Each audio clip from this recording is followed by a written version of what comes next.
Alright, what is going on, everybody? Here we go. A bit of a Black Forest 4v4 show match over here. Amigos versus Gamerlegion. So the concept here is that Black Forest community is still very much alive, and there's like a bunch of long time Black Forest players that play this almost on a daily basis, or some of them may have been a little bit more inactive, but are still sort of Black Forest legends. And they will fight in a best of 3 $500 show match versus Gamerlegion A. We will have GL.DauT, TaToH, Viper, and GL.Nili playing for Gamerlegion A. And on the other side, for Amigos, we'll have Valas, Bars, Bo3, and Slam. So Slam, despite the fact that he's still a Gamerlegion member, he will not fight with Gamerlegion in this one because he's sort of part of the Black Forest team. In this case, as I said, it's going to be best of 3 in between these teams, and we will have the civilization draft up on the screen as you see. Celts, Teutons, Slavs, Britons, Lithuanians, Bulgarians, Cumans, Burgundians, Vietnamese, Malay, Tatars, Khmer, Italians, Japanese, and Sicilians available for the Amigos, whereas Mongols, Koreans, Ethiopians, Spanish, Aztecs, Saracens, Turks, Burmese, Byzantines, Indians, Franks, Goths, Persians, Portuguese are available for GL, and they random the final Huns. So each team has 2, 4, 6, 7, 15 civilizations for a set of 3 games. So there will be 3 civilizations unused per team.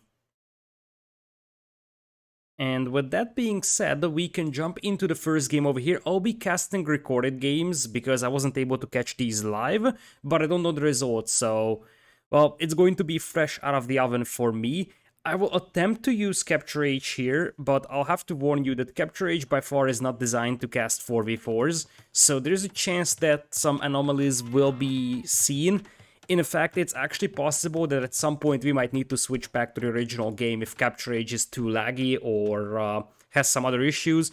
The last time I casted Black Forest with this one was the Black Forest tournament, and that was like 2 or 3 months ago. And in that case, stuff started disappearing quite fast. Like, once you get to Imperial, units, buildings started disappearing, and that's why we had to switch back to the original game. Still, welcome to Black Forest over here. We're going to have the teams introduced in a moment, but Black Forest is always intense, so let's focus on the start here. On the north, TaToH is going to take a fight versus Bars, who is Italians, goes for early Loom over here. Other side, TaToH is Turks, already has Loom over here, and TaToH catching the start very, very nicely. It looks like he's going to yoink a wheel away from the opponent.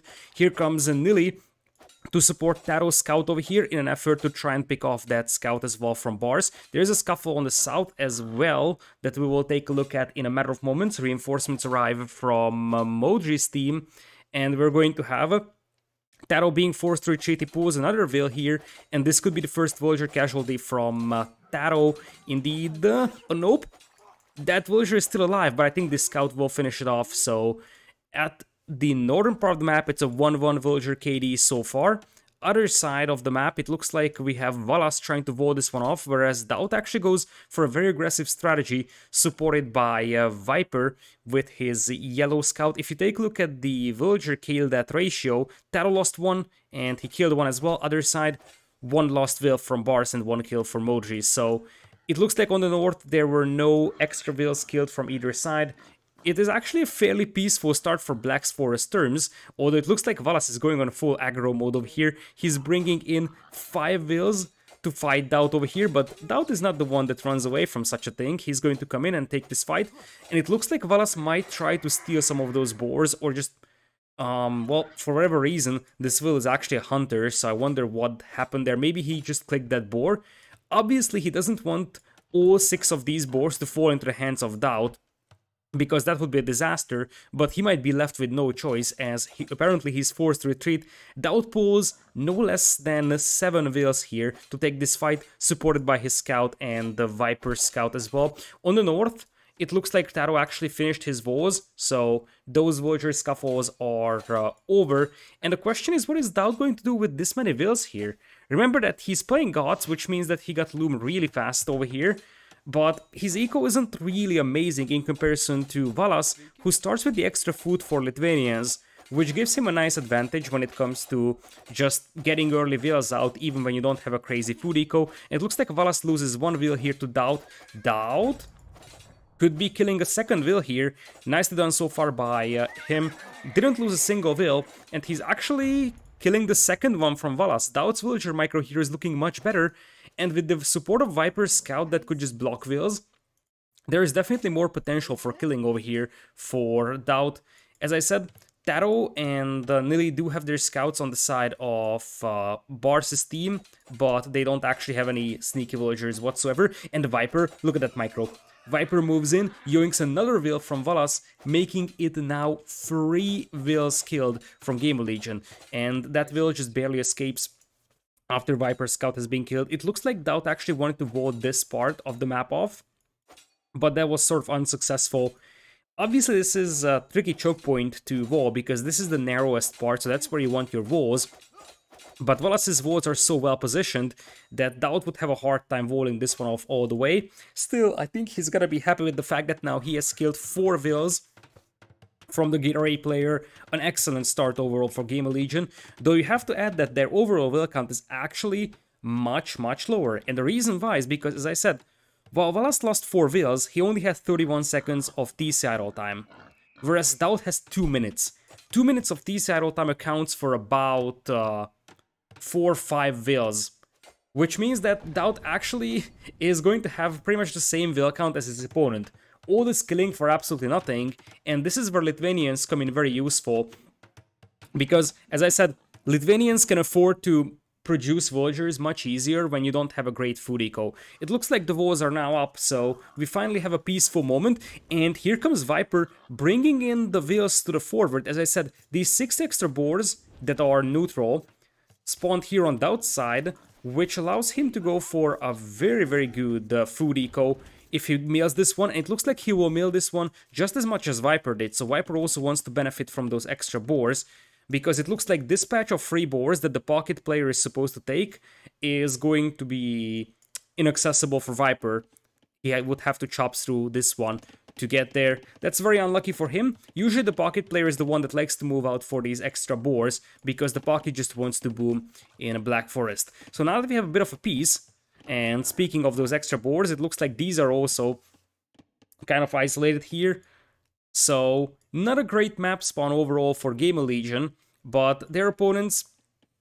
yeah, I think Bars's team actually has a slightly better team or map here. This would be an excellent spot for the pocket player Slam to boom. So, now that we have everything peaceful, we finally have the chance to introduce the players. So Gamerlegion will be playing on the left side. We'll have TaToH on the north as Turk's flank in orange. To the south, it's Gothic flank as DauT in red. Mongo's pocket for Viper in yellow, so the extra boars really help him. And Nili is Indian's pocket in purple. He doesn't actually have a pond for himself to work with as a pocket.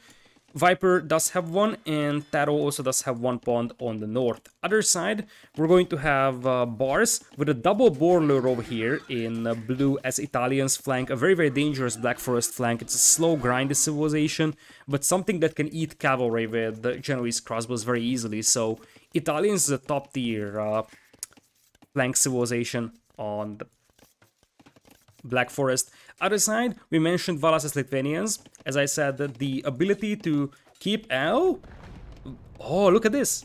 DauT didn't wall this one off, and Valas tried to sneak a villager in. And now he traps Viper's Will. This is nice from Valas. This is very nice. Although Viper comes in with the quick walls, Valas is gonna have to run away. And it very much seems like this is sort of a stalemate here, because Viper actually walled out Valas's Wills. But Valas also got walled out. Still, he's trying to trap Viper's Will in here, and the entire concept here for Valas was that DauT never actually finished these walls. If you take a look at these walls here, these are mostly Valas's walls, and Valas tried to sneak a villager through. It's going to be next to impossible to do that, but it's a little sloppy from either DauT or Viper, probably DauT, because this is his responsibility not to wall this one off and allow potential sneak. Regardless, we'll have Lithuanians flank for Valas in grey. Pocket will be Slam in teal as Celts, who does have 2 pawns to work with. And Celts fully booming is very dangerous, and I don't even have the chance to introduce the teams appropriately, because TaToH is coming here with a Spearman Tower Rush.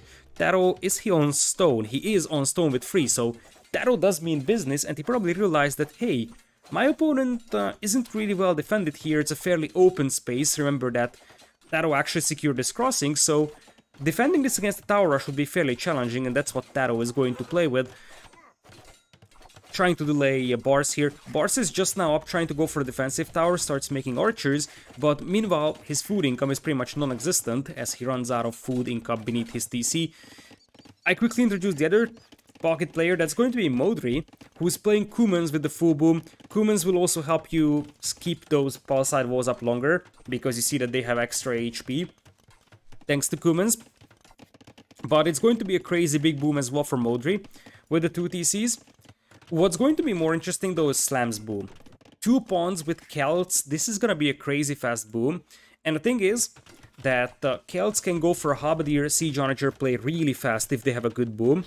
And oftentimes on Black Forest, whichever team or whichever player has that Halberdier plus Ram or Halberdier plus Onager style opening can often inflict insurmountable damage on the opponent. So this is something to look at, because if Slam is going to have a completely untouched boom here and he outbooms the opponents, then he will just have Onagers and Halberdiers and he will cut for the paladins of Bo3.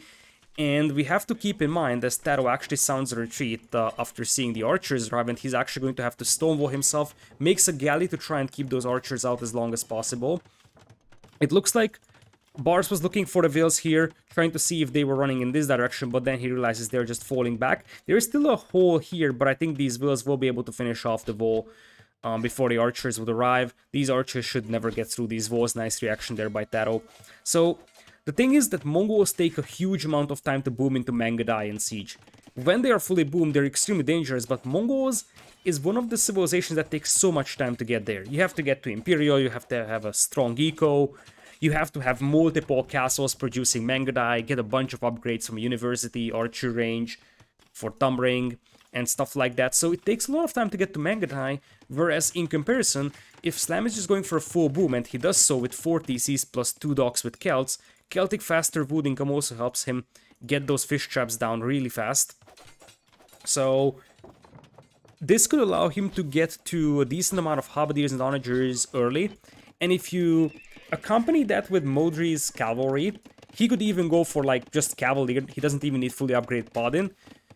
It very much could be a dangerous situation. They could cut through probably here and just try to run into TaToH's base or Nili's base. Speaking of Nili, he's going to be playing Indians, which is once again going to be a very dangerous pocket civilization, so he's going to have access to Imperial Camels, and if he's allowed to boom into that, that's going to be extremely dangerous. Now, it very much seems like Bo3 has a different plan here, and he doesn't want to just go full boom on 3 TCs, and he's going for a Siege Workshop.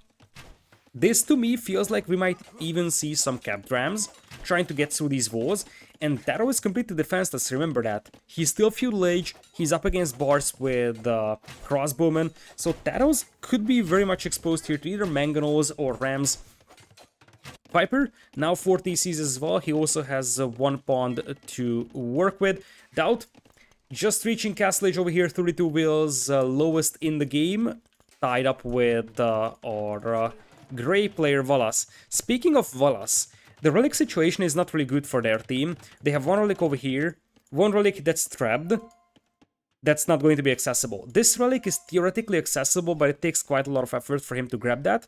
Everything else is on the side of Gamerlegion, so this one, even though inaccessible, that's on their side. This seems to be unpickable, and same for this one. So I would say that the maximum amount of relics that we will see from Valas is going to be 3.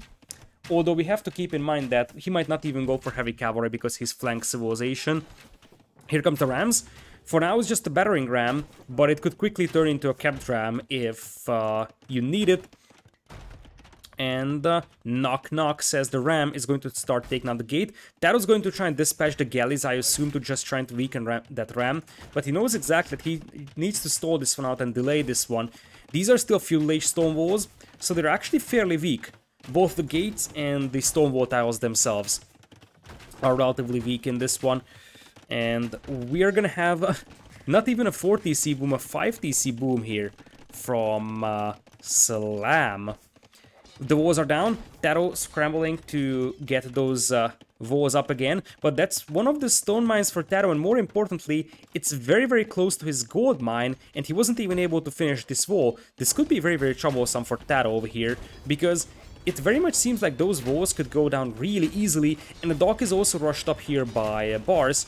Grabs a fire galley that allows him to take down those galleys, and even though TaToH does have a galley and a demo here, it's very unlikely that TaToH is going to be able to stop this push here. He's trying to go for the war galley upgrade, but still, it won't change the fact that TaToH is in danger of losing his primary gold, and as I said, these walls are extremely weak, and they are so weak that one of them is actually open. That allows the Knights to come in from Bo3. And remember that Bo3 behind this one actually has a very, very good eco. So the beautiful thing about this build order here for Bo3 is that he's actually going relatively heavy on Knights. You see that, well, it's only one stable, but he also went for a siege workshop with Rams. So he's actually investing quite a lot into military, but his eco is not bad. I mean, 76 is nothing to be shied away from. If you compare it to, let's say, Nili, who's got 70 in the pocket, obviously you get the power of Kum and 2 TC boom, and eventually Nili will just outboom you by a massive margin, because he's gonna have a 4 TC's boom in Castle Age, but still,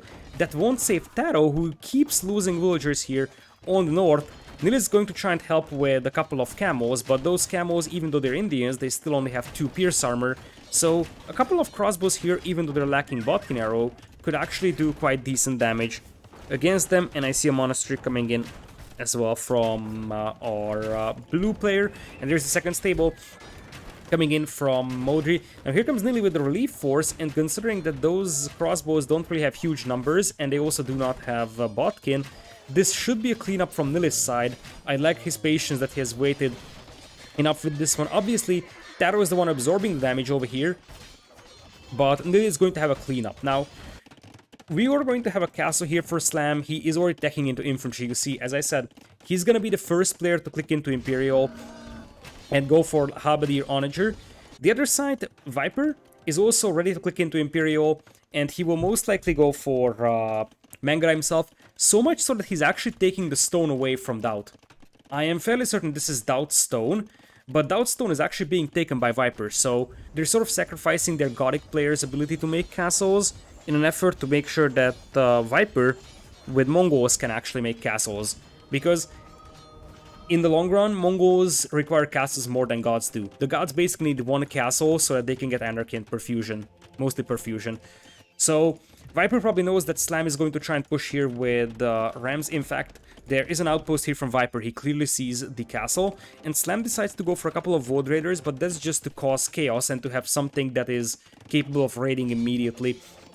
Nili secures the side of TaToH over here, and now launches a counterattack, although sort of TaToH's unfinished gate delays that a little bit. And now you're gonna have to make a couple of camos if you're Bo3, but more importantly, Bars will have to start teching into Genoese Crossbowmen, because Genoese Crossbowmen will absolutely annihilate those camos. Second castle coming in for Viper. This is what I was referring to. You see that he's just now teching into Fletching. He's going to need Husbandry, Bloodlines, Stumbring, Chemistry, Ballistics. So many upgrades are needed for Mangudai that it is extremely hard to get to good Mangudai numbers fast, in comparison to Slam, who needs Blacksmith upgrades, but that's just Scale Mail, Chain Mail, Plate Mail, and then the attack upgrades. He needs Siege, but it is much easier to get to this one than it is to get to Mangudai, because you're not sort of bottlenecked by castles.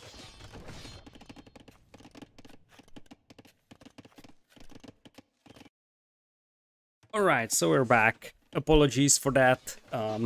Well, the good news about casting recorded games is that I can just pause the recording and you will not see the fact that I'm away for a couple of minutes. So, back we are in Black Forest over here. Nili still has the camels out here, and these are Indian camels, so they melt buildings really fast. We'll be able to take down the siege workshop. Defensive castle coming in here from Bo3, as we already have Furor, Celtic, and Onager being teched into by Slam. Slam is also dropping multiple castles along this wood line to prevent a potential Onager cut from Viper, because if Viper goes for the Onager cut himself, then he could get a couple of Mangudai into the opponent's eco that will be very, very painful to clean up. But this is what I was referring to. You see, Viper is just now grabbing archery range, just now grabbing the stable, it takes forever to get to Mangudai. He's at 9, and his opponent is soon going to be at like 25 Halberdiers with 20 Woad Raiders and Onagers. Once you get to the Mangudai, it's going to be great, but it takes quite a lot of time to get to. And it looks like Mo3 is gonna mix in quite a lot of Halberdiers here, knowing that Nili is the main danger and not TaToH. TaToH is at 74 wills, the lowest of his team, the lowest in the game, so at this point, the idea probably is that TaToH won't be able to contribute that much, especially because he's nowhere close to clicking into Imperial, and you would just steamroll Nili here with Halberdiers because TaToH won't be able to help him that much. Nili just now tacking into Heavy Camel, but there is quite a lot of Halberdiers on the way from Mo3. On the south, here comes the push, as we have DauT trying to get a conversion in. He actually converted one pikeman, but there is already Siege Onager on the way for Slam. And right now Viper is at 14 army, he's just now grabbing ballistics for those. Elite Mangudai is already in, but you see that those castles are already under fire. Now Viper is crazy good with this unit micro, but still, so many Onagers could be tough to fight against, and every single Mangudai that he loses could be extremely painful. Nice micro so far from Viper. Picking off the Onagers though, this is just top tier Viper micro over here. Still, he eats a big Onager shot, and as I said, replenishing those Mangudai will be very, very challenging over here. Still, he's doing an excellent job preserving his army numbers, but I feel like more and more the north is gonna be the question, because I think Slam can stall this one out quite nicely. He's got a lot of castles here, he can defend with Onagers as well. As Silk Road comes in for bars to establish trade, both teams working towards establishing trade already, as you see over here. Imperial Camel now on the way for Nili. Perfusion for DauT, so he's getting ready to spam most likely, maybe even Champions. It's a little bit tricky because you're up against quite a lot of Siege Onagers. Huskars here could work against Halberdiers. Champions would probably be the best general purpose unit over here, but it would die to Onagers. And Halberdiers could be a thing if you're afraid that Mo3 is going to send Paladins your way, or potentially Valas appearing with Paladins himself, because Valas hasn't been doing that much until this time. He's getting Cavalier just now. Nili is going to send quite a lot of camos this way, but honestly these camos will just get annihilated.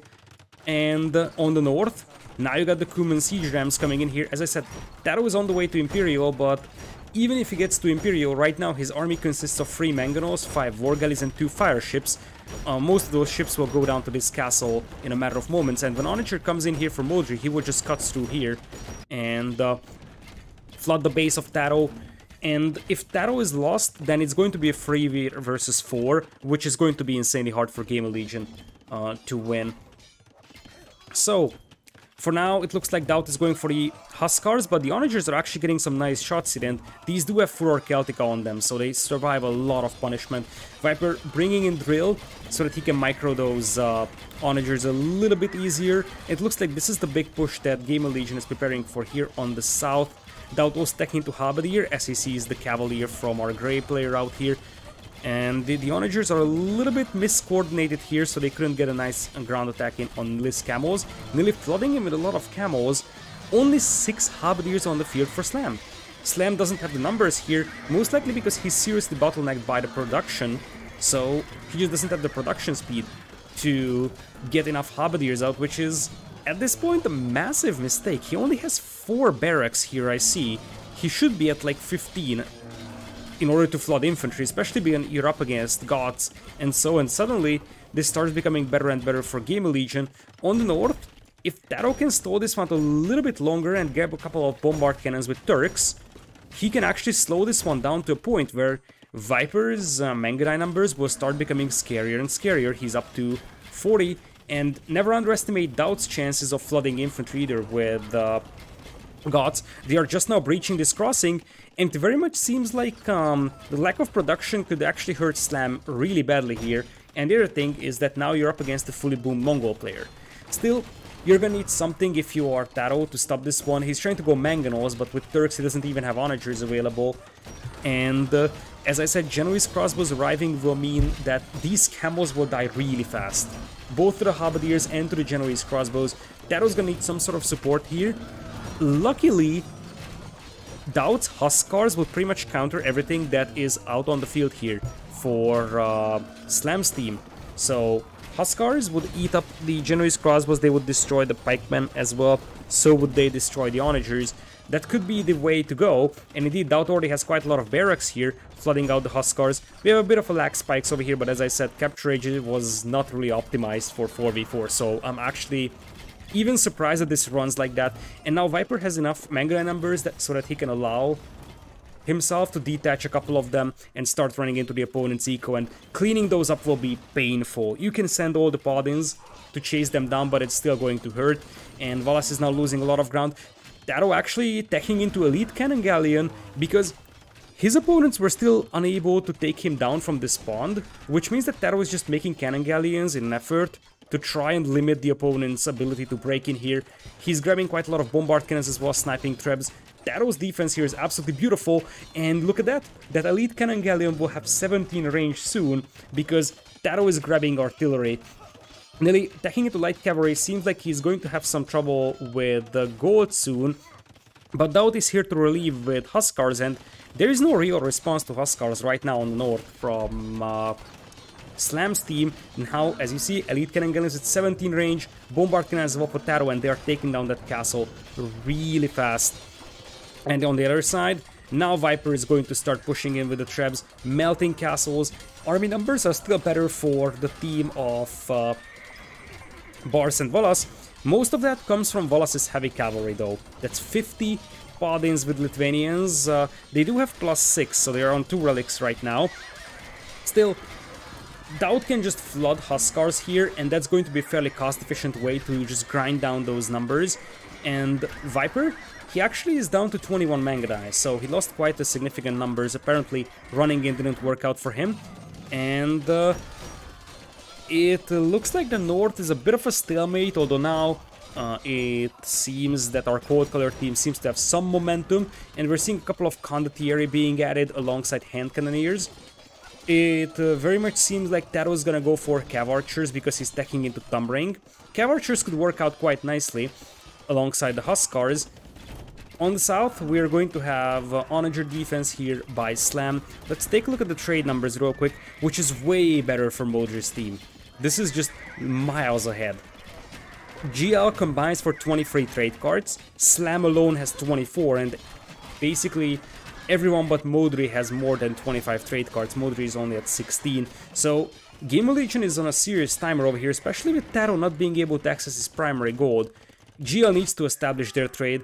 I'm actually very surprised that they don't have trade like in good numbers just yet, because GL is one of the teams that prioritizes setting up trade very early. We have seen that in many team game tournaments. So I'm actually very much surprised that GL doesn't have better trade. In here, Viper can't afford the Siege Onager here himself, he's only at Onager. He's back to 34 Mangadai, and he actually does chop himself into this corner here for some extra gold. And as long as those Mangadai are alive, they are still potentially one of the most resource-efficient units, although Genoese crossbows will deal with them quite nicely, so that's something that needs to be considered. Nice hill hold over here as the famous Kuman Longswordman hit the field here for Modri. TaToH is making demos, he's a master of demo ships, so he's just waiting for opportunities to let those demos out and sink half of the army for the opponent. That's exactly what he's thinking about. That was a very inefficient demo there though. Still, it very much seems like Bars' team is grabbing the momentum. Their population lead is actually 100 in here, and meanwhile they're slowly taking down DauT's buildings. I think the big deal is that Genoese crossbows will be one of the rare counter units to both Imperial Camos, Mangadai, and basically the majority of the units that Gamerlegion has. This is why Italians can be a so valuable flank, because it can counter some of the best pocket plays in the game.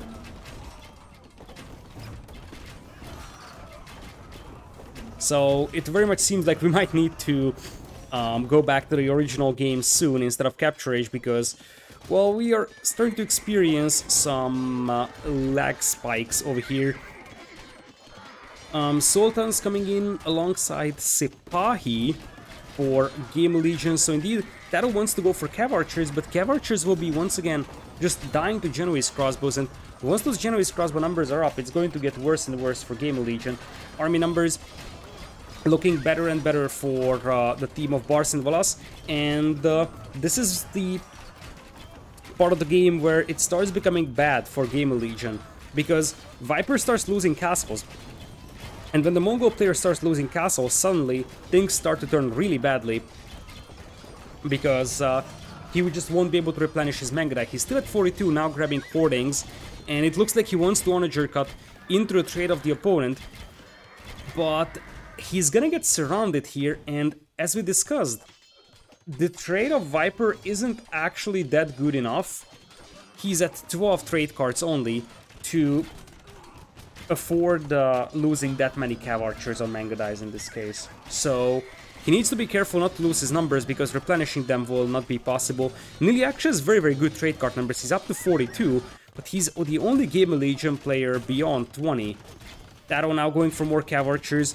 Keep in mind that both Viper and TaToH are going for units that have very nice resource retention, so it's not like they need an awful lot of gold, because preserving Cav Archer and Manga numbers is relatively easy compared to, let's say, preserving Paladin numbers when taking such fights. Still, we're going to have Stronghold coming in here for Slam, a rare, unique upgrade for Celts, fairly cheap upgrade that I think also buffs castles. In fact, I think it definitely makes either town centers or castles fire faster. I think it should affect castles as far as I can remember. I'm not sure about TCs, but this is a so rarely seen upgrade that I'm not even 100% sure how much it influences the game. It's very rarely seen. Still, castles fire faster is going to help you quite a bit overall. Now the death blob of Genoese crossbows starts rolling though, and I feel like we're seeing a slow grind forward from Bars' team in an effort to finish off the game. They're slowly grinding down the base of Gamerlegion over here with Onagers, Trebs, and Paladins, and on the north we also have TaToH's Last Stand. I think this is the moment where I'm going to switch to the original game with the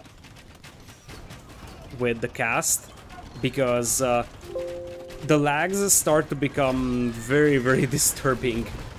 So yeah, the game itself has its drawbacks, but at least it's not as laggy as Capture Age is. So obviously, as I said, it's 4v4, so lags are almost guaranteed. So looking at the populations, most of the players are still around 200, so it's definitely possible for GL to turn this one around. They need to establish their trade, and they need to hold this one for quite a while to have a chance, but it's possible to turn this back. They, I think, need to get to the trade of the opponent. Now, it looks like GL will switch strategy and will send all the Mangudai to the north in an effort to try and facilitate the push here. But look at this, docks are up for Bars, and he's actually making cannon galleons. He wants to take this castle down here. TaToH repairing relentlessly. He still is at 1300 stone. He just keeps repairing and repairing as Bars tries to crawl forward with bombard towers. Down south, looks like we have a big scuffle. Trebs are being set up. Once again, the target is that castle from Viper that's being repaired by a Lonely Will from Nili. And now the castle is most likely gonna go down? Or is it?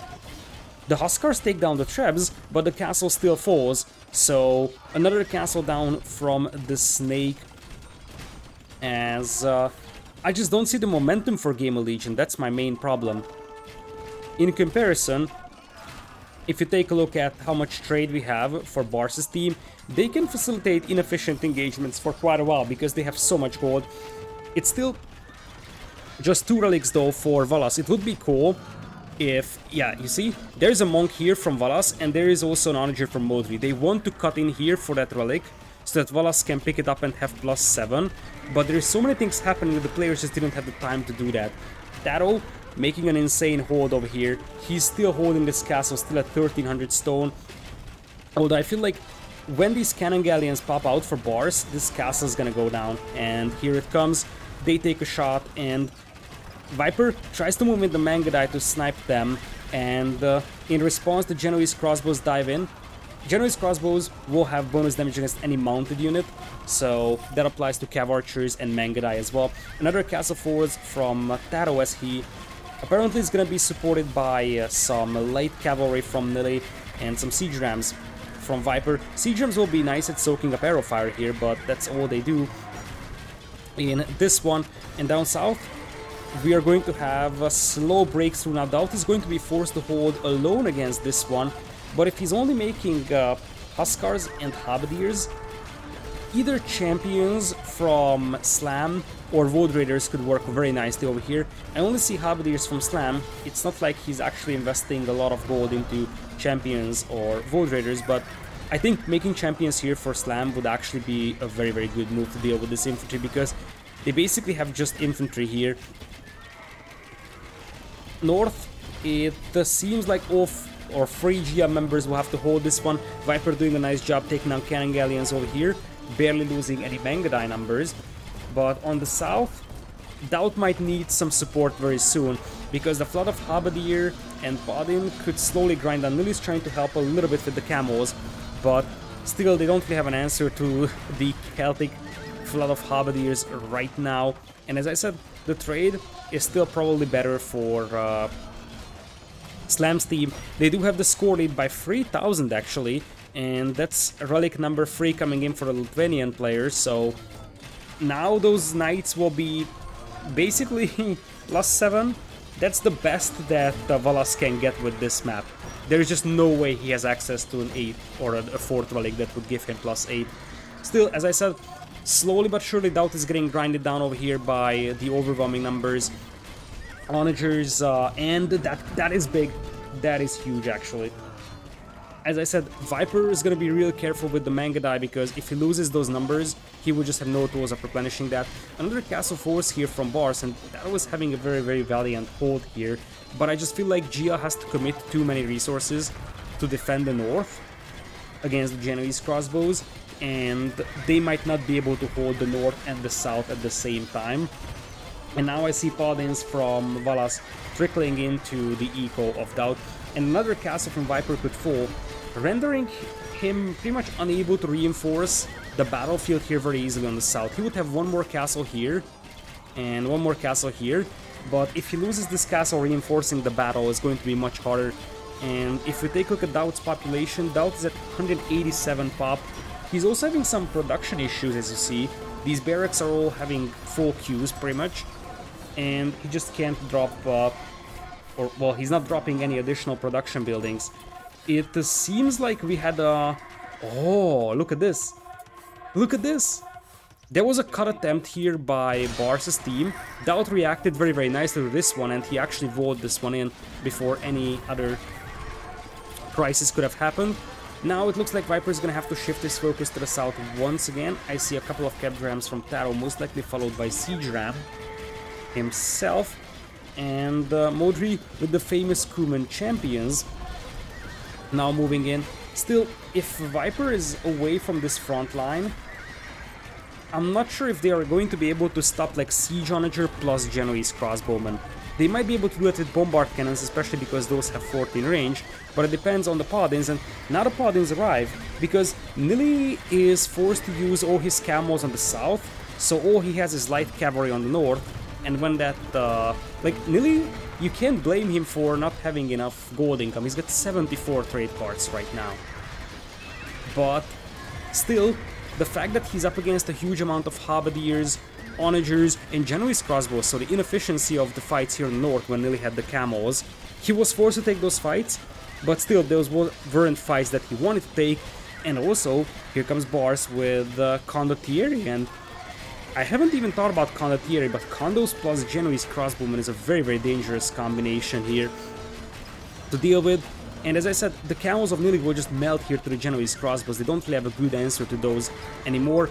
And on the south, Viper's castle falls, and the Amigos are inching closer and closer to victory. You see, now there is a bombard tower coming in here from Bars. They're trying to push into the trade, and if they can hit the trade, this game is going to be over, because GL will not have any gold income here. TaToH, he has to keep this castle alive, because these bombard towers are already crawling up on their trade, and I am not sure how long he can keep this up. He's got 300 stone in the bank left, but there is 2 trebs shelling it and not enough villagers repairing. This castle goes down, and it very much seems like Gamerlegion is about to lose game number 1. And keep in mind that Mongols, one of the best pockets, Indians, another very, very good pocket in here, could be lost for them. Although I have to say that Italians actually are coming in clutch here for Bo3's team, because Italians is an exceptionally good flank civilization here. For the reasons that we're seeing here, they just absolutely annihilate Imp Camels, for example, because they have anti-cavalry bonus, they destroy Mangadai, so they are pretty much hard countering some of the best pocket civilizations and unit compositions in the game. And that is the reason why they're so good, and you can also call up with Bombard Towers. Now, Tato's going to defend with Bombard Towers himself, and these have 13 range, because they are equipped with the artillery upgrade. However, that only means that Bombard Cannons can take them down, Trebs will still be able to destroy them, and it's very possible that Bars' team will just push towards this position and try to take this choke point to deny the trade. On the south, it looks like now that Viper shifted all his attention, they might be able to slow this push down, but still Bombard Towers now, Scorpions coming in. DauT is losing huge infantry numbers here to the Scorpions and Onagers, and it looks like the Paladins will now go for sort of a kamikaze strike, just go in and destroy as many trade cards as you can and grind down the opponent. And while that is happening, it very much seems like the north is also collapsing. Tato's gonna have to have an insane hold here with these Bombard Towers to have any chance at this, but you see that trade cards are already being picked off, and if you look at the populations, Modri is only at 180, which is a bit surprising, but DauT is down to 150, and with gods that seems like a very, very low population, and soon he's going to be down even more so because there's just nowhere to go. His monastery has a relic in here, which would fall into the hands of Valas, but that's not something that we're going to see, because Gamerlegion resigns, and the Amigos take game number 1 over here. 1100 kills for Slam, only 700 losses. That's a very, very nice game played from him. 53 building skill, only 5 lost over there. And let's talk about economies, because this is what matters. Valas 44k gold, Slam 31. Nili had an insane gold income because he had a huge amount of trade cards. You see, trade profit is 21k, which is the 3rd best in the game. But if you actually combine the teams, you see that basically everybody on the team of Slam was around 20k or well above it. Whereas in contrast, neither Viper nor DauT actually got up to 10,000 trade profit. Now, Viper had a huge amount of gold from additional mines, so it's not like he needed that. But the thing is that if you don't have a huge amount of trade income, then when you run out of mineable gold, suddenly you have a very hard time replenishing your units. Still, this wasn't really decided on the gold income. It was more of a combination of the slightly better long-term gold income for Bars' team. And as I said, Genoese crossbows, look at this KD for Bars. 850 kills to 300 losses. And yeah, those Genoese crossbows just destroy the camels, destroy the Mangadai. It's extremely hard to fight against that. And with that, we're going to have the Amigos taking game number 1 over here. Okay, so let's go back to Capture Age, because I kind of figured that even though we cannot sort of spectate the end of the game in Capture Age, if it actually goes very, very long, it is still better at the beginning to just see the grand picture, see how many villagers were lost and whatnot.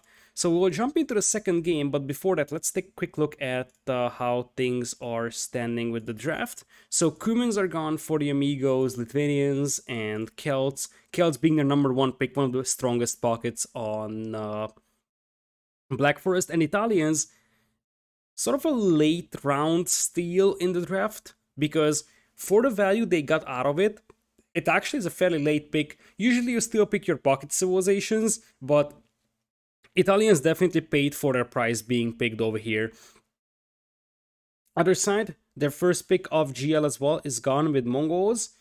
You also lost Turks, you also lost Goths, and you have lost... where is that? Indians.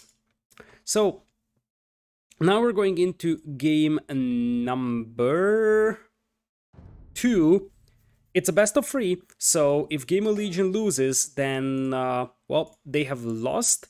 I'm not sure about the exact split of the prize money. It might be winner takes it all. But the prize money is $500. But honestly, it's not all about the prize money here, especially for a 4v4 event. In proportion, the amount that the players would earn is not super big. It's more about the fun aspect of Black Forest, if you ask me. So I don't think that the prize pool is necessarily an important consideration here for the players. It's more about the fun part, as we're going to have early votes coming in here from bars. Once again, a scout scuffle. We will delay the introduction of the players until we actually see the votes being finished and having a little bit of a peace. And it very much seems like Bars is in the danger of losing his scout over here. It seems like he's going to finish the votes though, allowing his primary stone to be secured, which is very, very important here. He needed to rush up these walls because look at how his golden stone looks like. If he ever loses this choke point, he's in danger of losing his primary golden primary stone, which, needless to say, would be sort of a disaster for him. TaToH, walling himself up here north, he's like, I did my job, I'm done. And it looks like GL.Nili is going to be the one that has to walk quite a lot in the middle. As Viper goes in with the early walls, it looks like he will actually be faster than Bo3 here, which means that he's probably going to be the one that controls the choke point. And Viper comes in here to relieve the scout of... no, it's actually DauT. DauT is playing yellow, so it looks like Gamerlegion has flipped players. DauT is now playing yellow pocket, and Viper is going to be the flank. Regardless, DauT yoinked the scout of blue, and also Viper lost his own, so it's 1-1 scout trade. And look at how Viper is walling. He's trying to sneak past. I am... oh, he tried to trap that will. He's trying to trap that will. It looks like he's not going for a full sneak. On their side, GL.Nili could have definitely gone for a sneak, and honestly, he should. Like, there's so much open space here that if they can successfully get a sneak in, that would be an excellent move for Gamerlegion. For now, it's a bit of a scout scuffle. Over here, HP advantage is on the side of DauT here in yellow. Another will is being pulled by Bo3 though to even the odds. And it very much seems like he's going to be able to contain this aggression here. Now Viper tries to run away. I wonder if he's just trying to delay those wills or he's actually going for a sneak. Because, well, it's not really a sneak, but technically he might try to keep this will alive with a quick wall and then just try to make sure that the opponents lose track of that will and then try to go for forward base. It looks like a wolf will also be aggroed here, which means that Bo3 is in danger of losing one will now. Scouts are coming in now from Slam though, and it looks like DauT scout in the end will go down, and most likely Viper's will as well. Viper is doing his best to quick wall as... oh my god, Viper, what are those quick walls? The wolf in the meanwhile is chasing down the lady, and the lady will just turn back to fight as Viper actually quick walls that villain. I'm absolutely disgusted by this one. What is this? And such a will... never mind. Diagonal attack. This is actually sort of a matter of debate right now, if this is actually a thing that should work, because theoretically, you're not supposed to be able to, or like, in between the middle of a tile like this and diagonal tile, there is a greater distance than in between the middle of these two tiles. So technically, it very much is the case of a scout hitting from a greater distance. On the other hand, that's still just one tile because it's a diagonal one.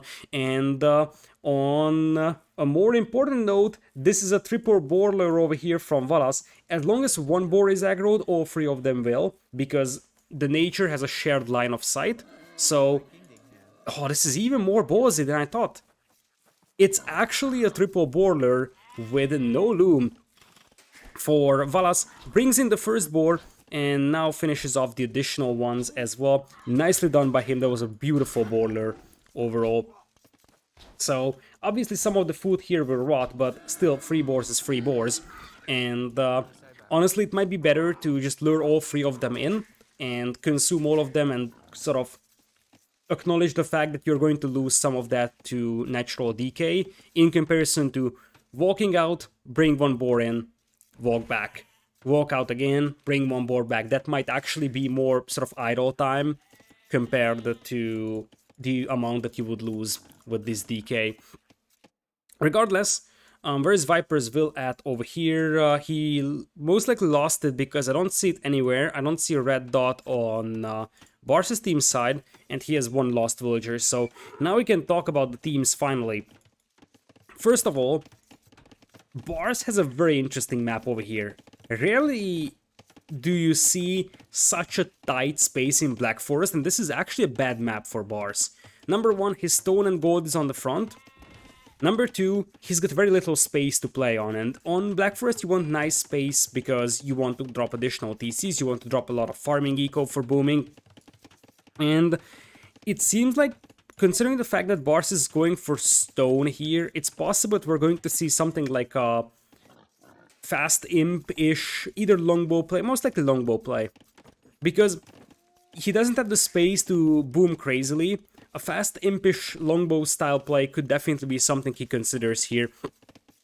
Just drop a castle, go for a couple of longbow, and open up these walls. That's the idea. If you make a castle here, then your opponent is gonna have a hard time defending this choke point, because you see that this is basically wide open. You can't cover this entire area easily, so a castle here would breach the base of GL very much easily. It looks like the middle will also be walled off quite late, I must add though. So let's take a look at the players now. At 10 minutes, it's time to introduce them. Aztecs for TaToH in the north in orange, so he's going to be playing once again flank with Nili. In the pocket as purple Franks. Other pocket this time is going to be GL.DauT in yellow as Saracens. And Viper's going to be playing Portuguese flank in red. Viper sending wheels to stone here, so it very much seems like he will be thinking that in the dimension of castle drop as well, and that might be the reason why Bars is actually going for a stone mining. I haven't thought about this until I saw Viper's Civ, but considering that you have a forward golden stone here, it's very possible that Bars is just going for a preemptive castle here, because he knows that if Viper drops a castle here and starts rolling with organ guns, he could lose all his resources really fast. Other side, as I mentioned, Bars is one Briton flank in blue. To the north, Valas will be playing Vietnamese flank in grey, and we will have a Slam as Teuton pocket in teal, and Bo3 as a Khmer pocket in green, having a beautiful pond here for booming. And speaking of borderlers, it very much seems like we're going to have a double borderler. Slam apparently is not brave enough to try the triple borderler, so he just leaves one over there. We also have a huge amount of boars here for Nili, so it's possible that he's gonna bring in a couple more of them, and indeed, he's got a decent amount beneath his TC. One more thing to add in regards to like double or triple borderlers and the fact that the food is going to decay a little bit more than in the case of just bringing in boars one by one, is that these are extra boars.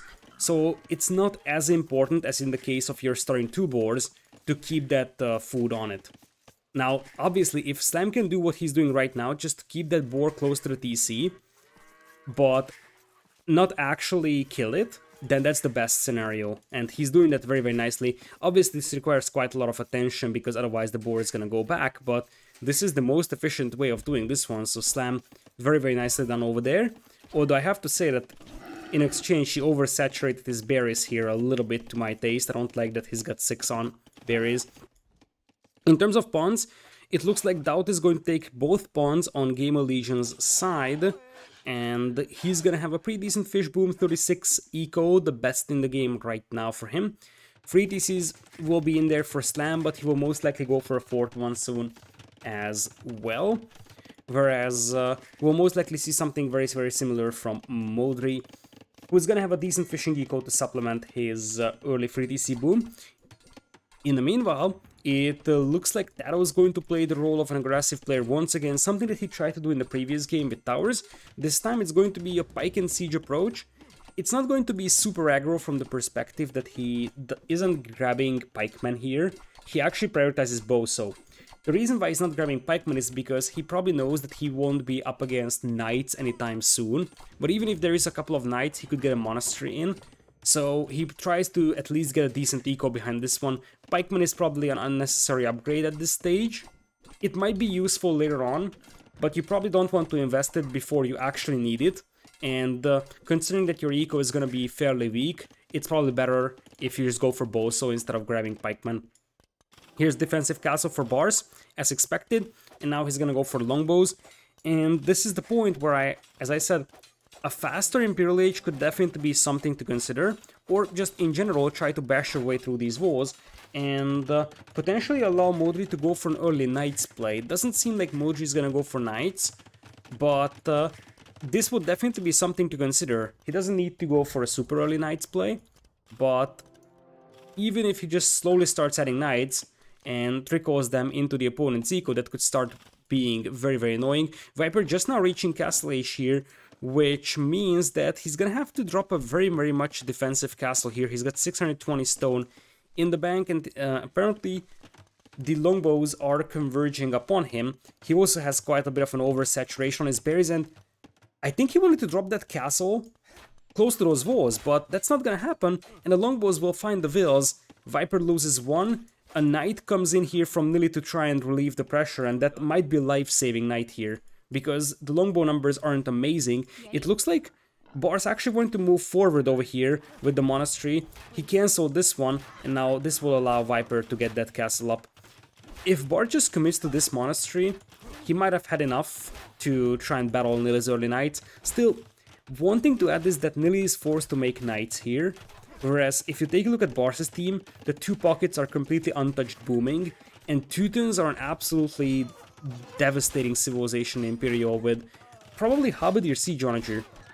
Paladin is a possibility, as Viper apparently is not gonna have enough defense here from Nili's Knights to finish that castle, and he's gonna be forced to retreat. These longbows are definitely paying for their price.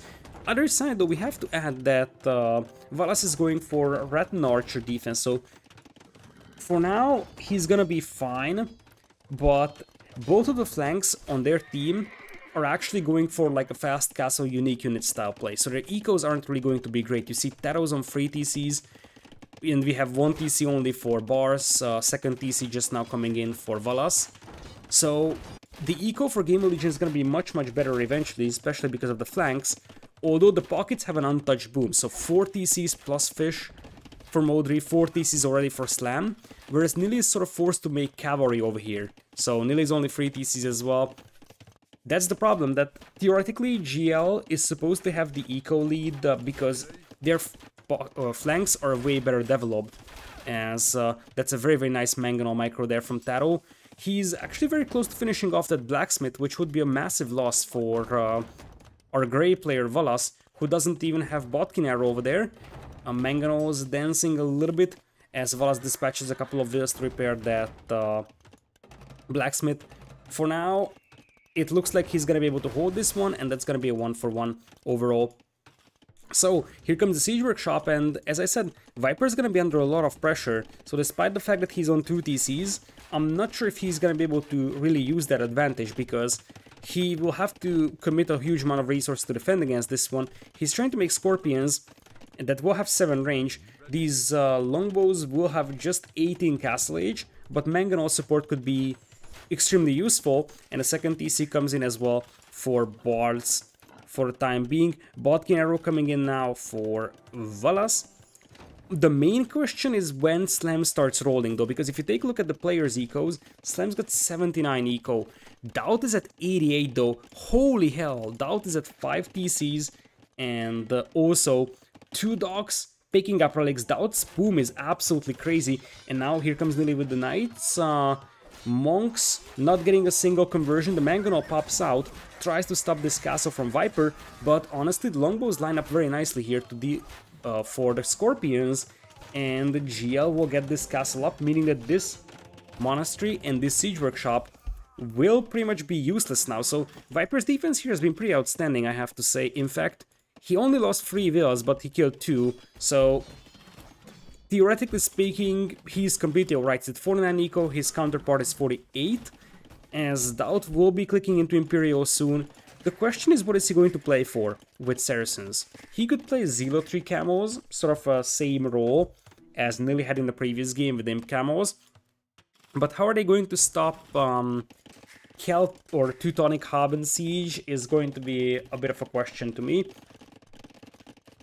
Nili On the other hand, only 66 eco. That's the big problem here for Gamerlegion, that, yeah, sure, Nili had to make army, that's totally true, but he got delayed.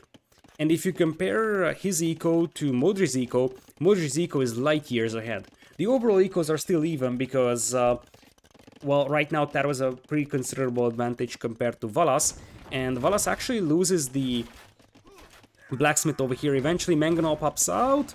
That's a nice 1-for-1 trade for Valas. Now takes down the other Mangonel as well. Valas will hold this one, but he's just now adding TC number 3, so he's not gonna be ahead of TaToH by any means. He's gonna have a decent amount of Rattan Archers though, which will eventually help, and here comes Slam. So the idea could be that, okay, Valas is behind compared to TaToH, but we could just steamroll TaToH here. Forward stables now coming in here for DauT, so indeed we're going to see camos coming in. I don't see a single barracks on this side from Slam, so it very much seems like Mo3 is gonna be the only pocket player fighting on this side. He's going for stables. Probably elephants is the more likely scenario here. But elephants will still die to the camels here, so they will need Slam to get a couple of barracks out here to support. Imperial Age coming in for everyone, but Nili now clicking up as well. Other side, Valas is actually very far from clicking up, so he's been set back more than he wanted to. And now Nili's Knights are coming to the other side. They spot the pikemen, so they know what they're up against. They also know that Slam is probably focusing on this side, which would leave an opportunity for DauT. But it seems like DauT will eventually go for Mamelukes, and Mamelukes would be a great idea.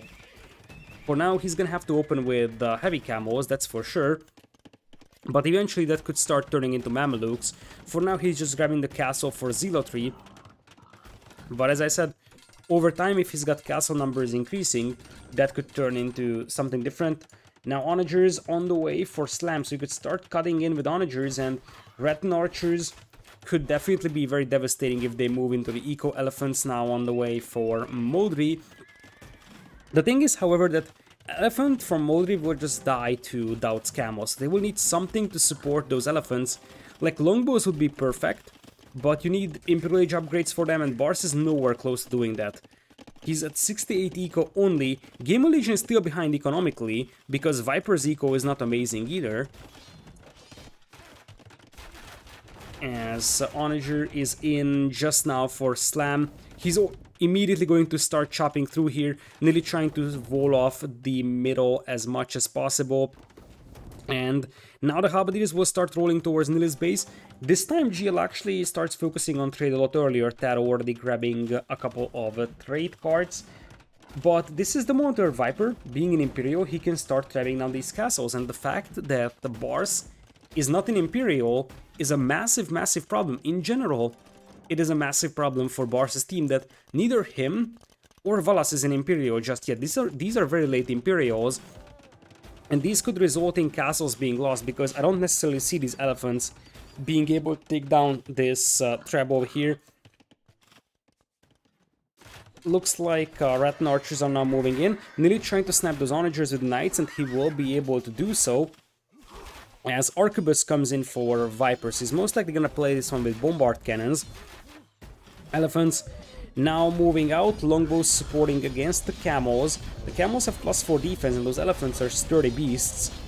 But I feel like that many camels plus Scorpion support might be able to take this one down. Imperial Age coming in here for Bars as well. I don't think that this is a good fight for their team. It was fairly obvious that maybe they didn't expect this many camels to be on the field, but yeah, this was nowhere close to being a good fight here for Modri's team. This is why I was saying that you're gonna need some Halberdiers on this side to deal with those camels. So, 4 Rattan Archers will still be a pretty devastating force to fight against on the north. Although TaToH could be switching into Eagles, and indeed that's exactly what he's doing. Elite Eagle coming in, and Elite Eagle would pretty much eat up Halberdiers. It would be decent against Onagers and also Rattan Archers. I think the unit composition here is way better for Gamerlegion. Now they're starting to shell those castles. Longbows will try to pop out and take down the Bombard Cannons. Once they have the Imperial Age upgrades and Yeoman, they should have a pretty easy job picking off those Bombard Cannons. For now, the bombard cannons for Viper are massively outranging them. A couple of gates coming in here for Viper in an effort to try and make sure the elephants can't just jump on his bombard cannons. A bit of a miss micro there from DauT. He's leaving the onagers a little bit exposed. Still, however, DauT breaks in through the middle with an onager cut, and now they're inside Mo3's eco, and that's an absolute slaughter. Mo3 has 50 idols, and the thing is that Mo3's got no tools to stop this. This game might be over. This onager cut from DauT might win the game, because right now they have absolutely no tools of stopping this. Mo3 is dropping in population faster than I can actually say the number. He's down to 110 vills, 20 idols now. He's got no eco. DauT has killed 58 vills in this game. I'm not going to say DauT has single-handedly won this game, because that's not true. Because all of his teammates contributed that much, quite a lot actually. But DauT's onager cut over here and the move in with the camos is actually potentially a game-deciding move, because basically they annihilated one pocket. Mo3 is down to 7 army and 98 eco, 62 idols, so basically he's gonna have to rebuild his eco, and this is going to buy so much time for Viper, so much time for DauT to just assemble a second wave and bring it on, potentially annihilate the base of bars. And you see there's more camos coming in, and now these blue whales are also getting taken down. If a couple of camos hit this part of Bars' team, then those would just destroy the eco as well from the already weakened bars, but instead they would just go for the direct push and try to take this castle down here on hilltop. Yeoman is in for our blue player, but does that matter? That's the question. I don't think so. A couple of Teutonic Knights being added as well by Slam here in an effort to just deal with the Eagles, and Teutonic Knights are actually a legitimate unit here against Cavalier and Eagle Warriors. TaToH trying to salvage this game, well, not salvage the game because they're leading, but TaToH also trying to just edge out a win here on the north, and as I said, Eagles will pretty much counter everything that is available to Bars' team on the north, but I'm not even sure if that matters, because I don't think that Bars' team is going to be able to push the north anytime soon. Nili and TaToH can stall this one out for a quite significant amount of time, especially with bombard cannon support from Viper that just takes down the onagers and trebs. But as I said, basically Mo3 is dead. He's got no economy, 95 vills, but 50 of them being idle. And when the bombard cannons come in, they're just trying to destroy TCs. Mo3 is totally annihilated. And on the other side, as I said, TaToH's got the ego numbers to hold this one off for quite a while. Cavalier support will also be satisfactory. TaToH and Nili aren't winning the north, they aren't losing that either. Although now Nili comes in with Paladins, so that could start helping them at winning this one. But they don't even have to win this. All they gotta do is just hold out, make sure they don't die. And DauT and Viper should be able to snowball the game. And it very much seems like Viper's bombard cannons will just blast their way through the gates in the middle. And DauT will do the exact same thing to Slam as he did with Mo3. Just run in with 20-25 camos and just destroy the eco. And that should pretty much be the end of the game, because replenishing army is just going to be a distant dream for Slam's team. Economy-wise, there's a 100 vills lead for Gamerlegion.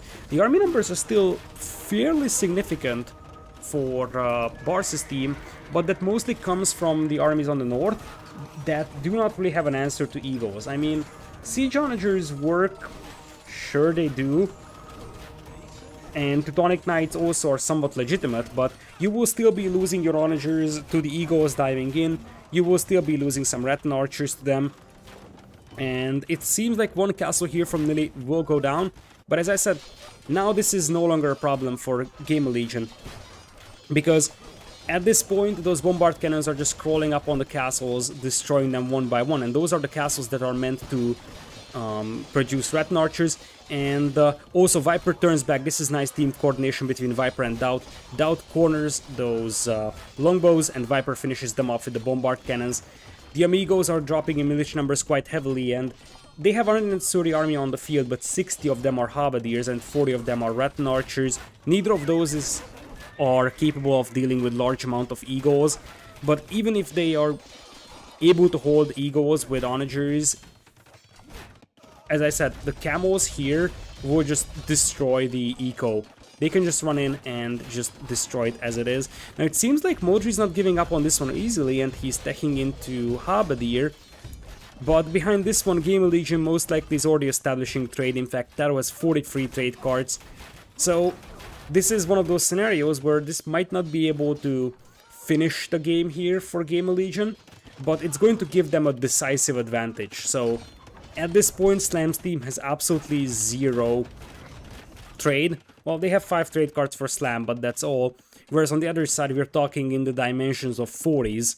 Even though DauT doesn't have a single one of them, he's Saracen, so he can use the market a little longer than his opponents can. And now, Viper actually chops in here to this corner, so they can set up trade in here from this corner to this corner, and indeed that it is happening as well. TaToH dives in with the Eagles, and replenishing those onagers will be extremely expensive for our deal player here. Now, here's the deal, however. It seems like Bars's team might be stabilizing.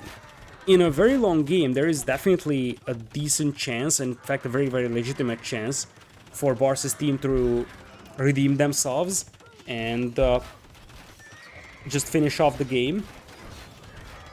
But GL's advantage should be fairly significant here.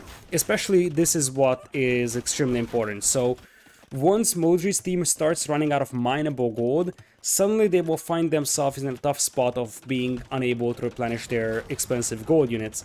Now that's not really that big of a deal for Slam, who's mostly Halberdiers and he's just using his gold on onagers.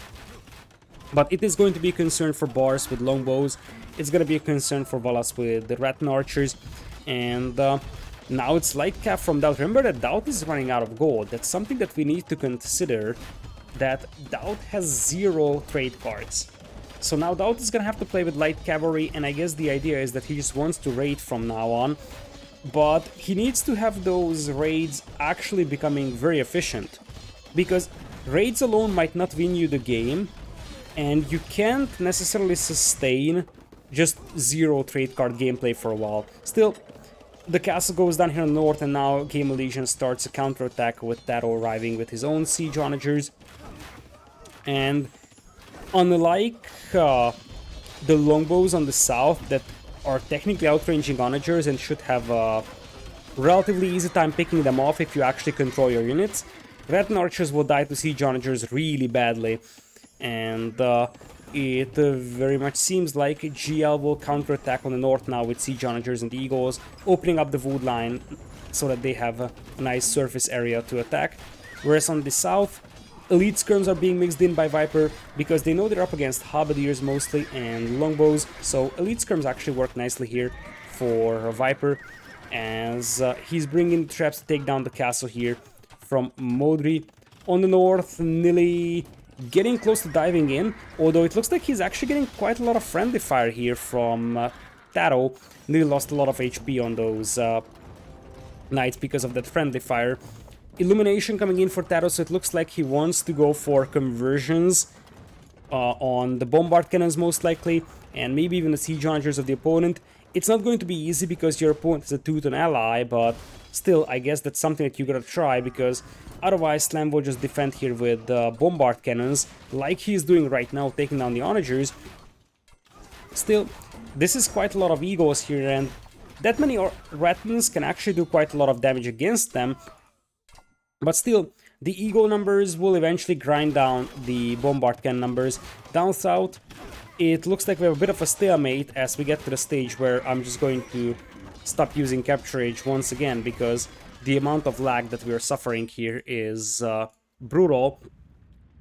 So let's go back to the original game, because that is lag-free, although we're not going to have the statistics that we will be able to see in Capture Age. So on the north now we have siege rams coming in. Here come the monks to try and get a couple of conversions on the bombard cannons. Rattan archers should be able to pick them off, especially because, as I said, it takes quite a lot of time to get those conversions, and you see there's still no conversions. I am not sure if TaToH may have forgotten about the fact that he's up against Teutons. It could happen, because I don't think that he would actually go for that many monks and try to convert if he knew he's up against Teutons. I mean, he might still say, okay, it's worth a shot, but against Teutons, getting those conversions is actually really hard. So on the south it looks like we have a bit of a stalemate, but DauT actually wants to go for another Onager cut, and probably just a big light cav raid into the eco of Slam, because right now Slam is the core of the opponent's army over here. Light cavalry coming in from our Grey player, and I'm actually wondering if those were some big Onager shots. Now that Capture Age sort of died, we won't be able to rewind that, but what I can do is at the end of the game, once the legs are gone, we can actually go back to this point. I remember it was something like 51 minutes, and check if that was actually a big Onager hit on the Rattan Archers, because there were a disturbingly high amount of grey bodies on the ground, and that's a huge amount of Onagers overall from Slam. DauT and Slam, or DauT and the.Viper on the south now try to crawl forward with skirms and bombard towers, and they are actually fairly successful doing that. The trade is still probably better for Gamerlegion, as GL.Nili now tries to go for a couple more forward stables. Now the concept is clear. Look at where TaToH is going to chop. He will do a chop it a chop either over here or over here, and this will allow GL.Nili's Paladins to run into the eco of the opponent, because they are technically winning, but it's a very, very slow and painful grind. And when you see these slow grinds, you always have to remember that if you take a very, very bad engagement, suddenly your opponent could be in a situation to just finish you off in a counterattack. So technically GL is winning, but they need to close out the game as soon as possible. Otherwise, they risk their opponent coming back into this one. Nice Onager cut here from Gamerlegion. Reaction was beautiful as well from Slam to try and stonewall. Another cut comes in here from TaToH. Slam trying to scramble for fortified walls, will be successful with it once again. Down south, a slow grind for the Viper's Arbs and Skirms alongside DauT's light cavalry and bombard tower support is happening. But as I said, GL stalled out a little bit over here. Not that much, but as I said, they have to be careful, because if you look at the north now, this starts to become a scary push here from Slam. Valas, however, mostly going for light cavalry, and Vietnamese light cavs aren't amazing by any means. In exchange, they have a huge amount of siege to push this one with, so multiple bombard cannons, and GL.Nili is actually about to lose this castle. Still, if these Paladins actually are able to run into the eco, this is going to be awfully hard to stop. So the reason why GL is losing the north is because they actually divert all their Paladins to the south in an effort to decide the game. We will see if that's going to be sufficient, but DauT is going to do the exact same thing. He's going to bring in the Hussar for a big raid. Now, keep in mind that the effects of the previous big raid are now completely gone, so Mo3 was given enough time to reboom into this one, which means that GL pretty much has to start from scratch when it comes to destroying the opponent's eco, and the defensive castles over here will make that much, much harder. On the north, the bombard towers are slowly going down here thanks to the traps of GL.Nili, and the Eagle Warriors return to the field, and without Onager's support, because all the Onagers are gone, the Eagles will annihilate the Pikemen or Halberdiers.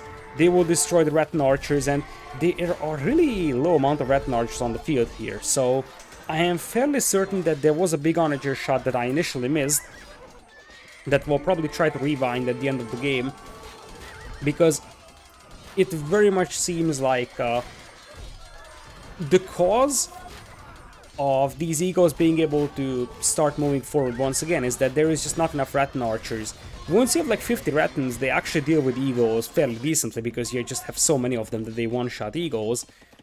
But the Rattan Archer numbers aren't amazing anymore, so at some point Valas had to lose his Rattan Archer numbers. Now, it looks like GL.Nili's raid pretty much dies out here. All the Paladins are gone, so are DauT's light cavalry. So as I said, they did dive in, but I doubt that they did enough damage here. Regardless, this allowed them to start moving forward on the north, and now there is some rams coming in, bombard cannons as well, as GL.Nili is going to send in another wave of Paladins. It is actually admirable how well Bars is holding this position, And oh boy, this is the troublesome part for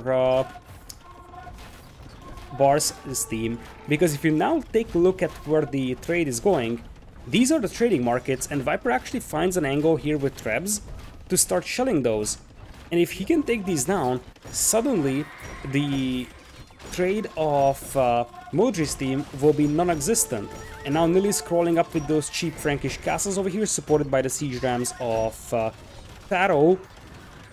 And at this point, the middle was a big stalemate, but the ability to destroy the opponent's markets here and completely nullify all trade income could actually be massive here for GL. Even just like a 1 minute interval where the opponent doesn't have any gold income from trade can swing the battle in their favor enough here in the north, or potentially here in the middle, to finish off the game.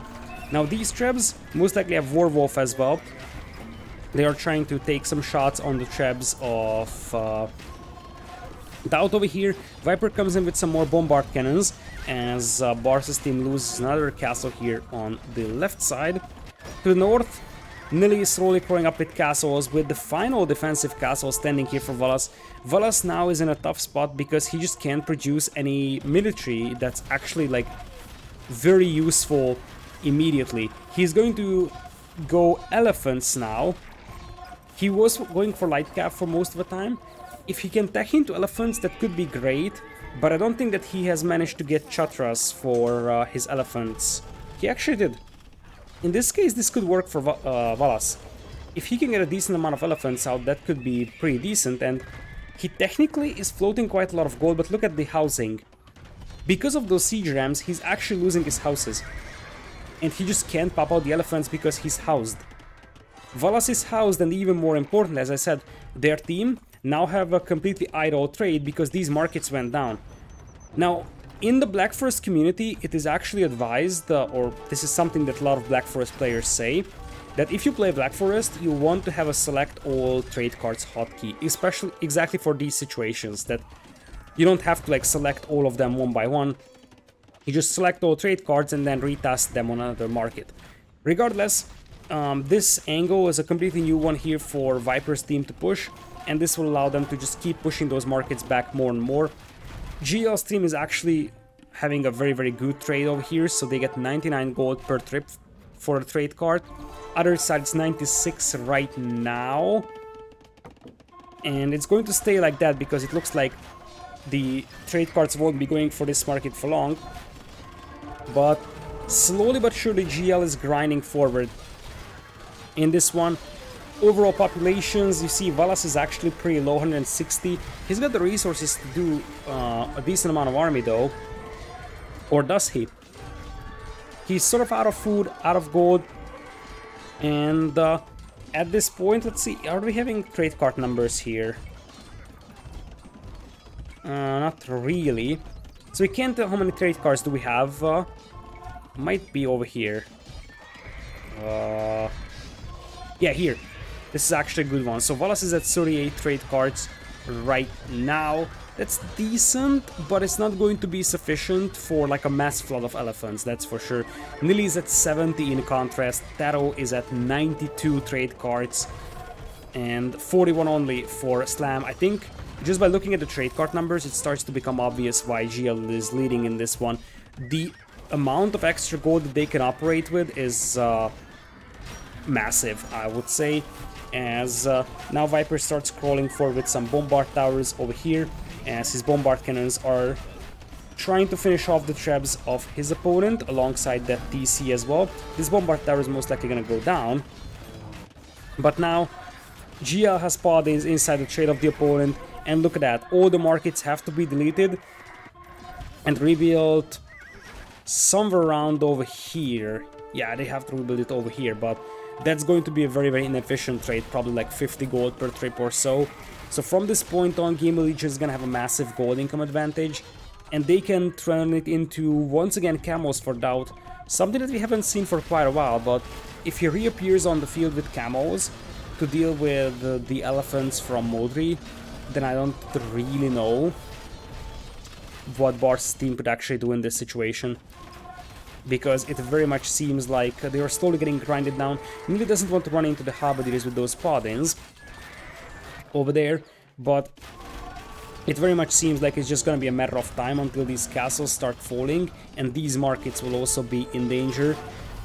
I am unsure what Slam's team still believes in, because we haven't seen enough momentum from them for a large amount of time, and you see that now castles are going down.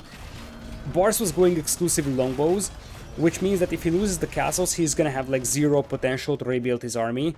And as you see, their trade is just insanely ineffective. 41 gold per trip, massive unit bumping. It's an absolute chaos, basically. And on the north, they're being pushed back more and more. Corners being secured. So, indeed, Bars decides to tap out. And with that, Gamerlegion evens out the score.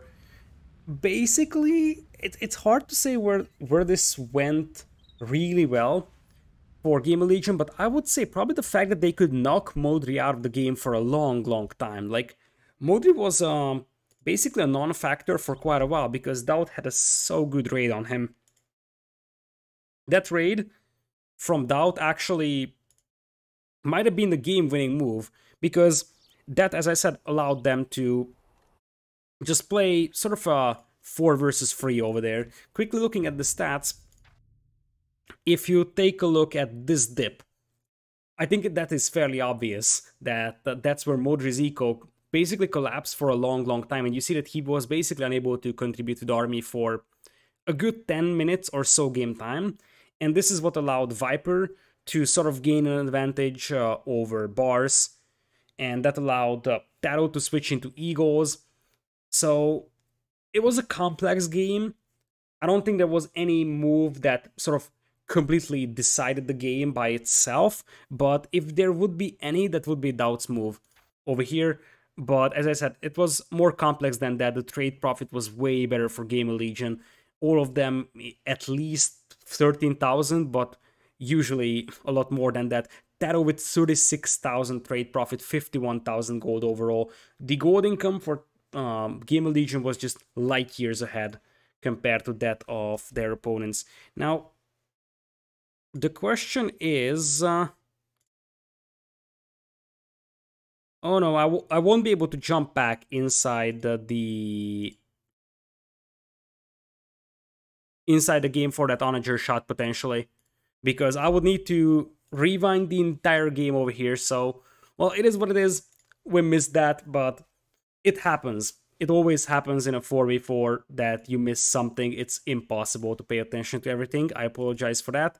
But, well, let's just stay with the fact that there were some huge onager hits here, which is something that happens quite frequently in Black Forest. So now, Gamerlegion evens things out, and we will take a look at the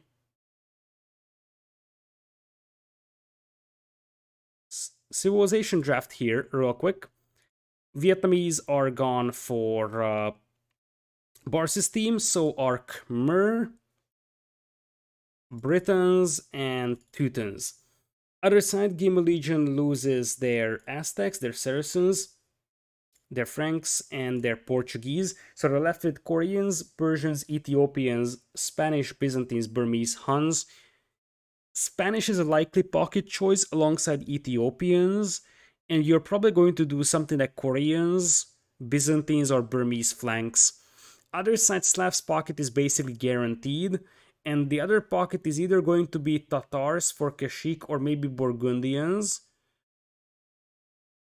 Malay flank, I would say, is guaranteed, and Bulgarian's flank could be something to consider.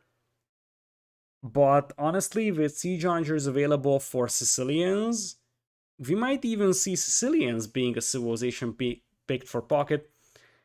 It looks like no Sicilians for us today, though. The players don't consider it that good. So we will jump into the next game over here in a matter of moments. So let me bring up Capture Age once again so we can actually start the game with that. And we should be good to go. So welcome to the decider game of this best of 3 in between the Amigos and Gamerlegion. Once again, let's take a look at the initial fights before we are even introducing the players. So for now, what's most important is that we're going to have Gamerlegion on the south and the Amigos on the north. GL.DauT this time is going flank once again, but he's doing so with TaToH. So apparently GL once again flexes around players. We'll talk about that more. But Nili is this time the flank here on the right side. We're gonna have a bit of a villager fighting over here. Loom is already in for our grey players, so it is for Nili. But you already have a Slam Scout coming in to support alongside another wheel from Valas. Nili doesn't have any reinforcements coming in, and he loses his scout. Oh my goodness. Oh my goodness, this could be a disaster for Nili. He's being teamed up with 2 scouts. That is an absolute disaster. That's 1 wheel down, and he already lost his position over here to secure this crossing, and that crossing is going to be extremely important. He can potentially secure this one as well, but it very much seems like Valas will just press on as long as possible, try to see how much he can push the boundaries of the opponent. It seems like Gamerlegion is focusing their scouts on the other side, but GL.TaToH also loses a will here alongside his scout. That is an awful start for Gamerlegion. Although Bars himself lost a will, they still have a will advantage in this one. And as I said, Valas may have only wanted to war here with the pond, but it is actually better to war like this, because then Nili is gonna have a hard time defending his base. He can just war easily to, or at least he can sort of wall here, but that's going to be relatively easily broken through. I like this idea from Nili though. He's trying to make sure that he can actually secure this angle and then just play sort of walls here and still have that advantage of, you know, him being able to use that choke point. Left side fighting, it looks like GL.TaToH hasn't killed a single will so far, but he lost one in a process, and he's potentially about to lose another one over here as the scout of Bo3 comes in. Indeed, here goes one more will from GL.TaToH. GL.TaToH definitely didn't have a good will fight in the first game. He had so much idle time, and it seems to continue in this one. Gamerlegion is already behind by 2 wills because of all those casualties at the beginning. And speaking of casualties, however, if these wills get trapped in here, which apparently is not going to happen, Nili trying to trap at least 1 will in here, then he can retaliate a little bit for his losses, and honestly, oh nope, the wills escape. So Nili is probably going to end the early stage of this game with 1 villager lost. TaToH was able to yoink a will on the other side, but GL.TaToH actually lost 3 wills in the process. And you see that the Bo3 is just lurking around here with his scouts, seeing if he can actually attack a weak will. Nili now pulling a couple more wills here, so it's possible that Nili will establish a wall here now, and indeed he's going for it. Tries to finish that wall before the opponent's units actually are able to get through, and honestly, at the end of the day, Nili lost a will, but I think he's actually the winner of this one overall, because he's gonna be able to drop walls over here, protect this choke point, and potentially even go for a dock, and after that we'll see what he can do. But a galley would be able to deny berries, or even a transport ship if his opponent is walling. On the other side, we will have quite a decent amount of will fighting still left. Bars might be losing another will over here, although Bo3 can just use his scout to block GL.TaToH's wills. And the question now, is GL.TaToH staying here? Because it's very possible GL.TaToH will try to just stay here and try to go for a forward base. Nope, he's just going for a more aggressively placed wall, as we're gonna have more wills being pulled by Bars to repel this attack, and GL.TaToH will just fall back behind his walls most likely. Tries to focus down a low HP will here, and that lady is gonna be safe. It seems like there's gonna be no trap set here by Bars. He could have tried building these wall tiles to slow down GL.TaToH's actual escape. And speaking of escape, that's another will that gets killed from GL.TaToH thanks to the scout of Bo3. And Bo3 sees that there is also a low HP will in here, so that could be something to pick off. GL.TaToH lost 4 wills, he's at 15 in the game, Nili's at 17. The lowest will count on the opponent's side is actually 19, so Gamerlegion's start here was actually quite underwhelming, so to say, in many ways. They managed to secure the right side's like better defensive position thanks to Nili, but in exchange Nili had 126 idle time on his TC. On the other side, DauT actually is able to secure a slightly better position potentially, but he's down to 17 vills, so his economy is actually awful. In the middle, we will have Viper walling this one off, as it's sort of going to be a trap each other style scenario, because, oh no, Valas will bring in his Will, and Viper's Will here is weaker in HP, so Valas should be able to win this Will fight for the time being.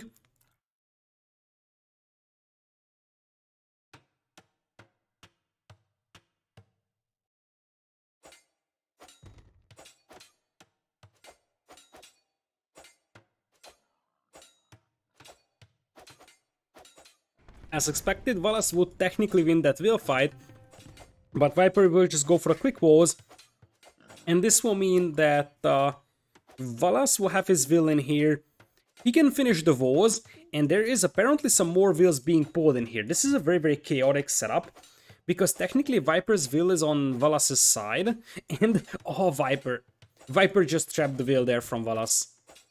That was beautiful. That was beautiful. And now he was in that Will as well. Just Viper things, man. Just Viper things. Double Boiler coming in on left side from bars. We finally have those walls up. So everything is peaceful with the exception of the middle.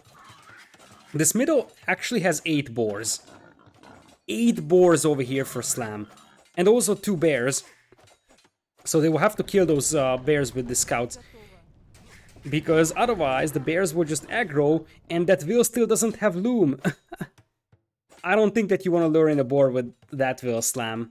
That would be a little bit too ambitious. If he's super duper ambitious, he can try luring in 8 boars, but that would be a disaster. There's no way that works out. Although it would be a fun attempt. Viper's still messing around with just trying to trap the opponent's Wills in here with pulse side walls. Not something that's unprecedented, let's just say that. So what I wanted to highlight is that Valas is resilient to trying to push through these gates over here and trying to finish that Will off from Viper. He constantly kept pulling Wills from this side to try and just kill that Will, but he always gets those Wills trapped on the other side because, you know, Viper things. However, the thing is that Valas could easily afford to send the Will in here. Because if he sends a Will in here, then he pretty much has a way wide open to the pocket player's base, because Viper is the pocket player, so I feel like here for Valas, it's not the end of the world that he's in here. He needs to delete the wall, send the Will in here, and he could go for a forward base. Now, instead he thinks otherwise, he's going for a tower rush in the middle. I don't know what's up with Valas here. If he really wants to sort of push and be aggressive in Feudal Age, then he could have done so, and he should have done so over here, and not with the flank. If he comes forward with an archer range here, that could have been very devastating for Viper's base. Viper actually goes up to Castle Age though. I still didn't have the time to introduce the players because there is so many things happening. This is one of those map generations on BF where you have so many crossings that there's gonna be a huge amount of fighting. Viper still has this Will alive here, by the way.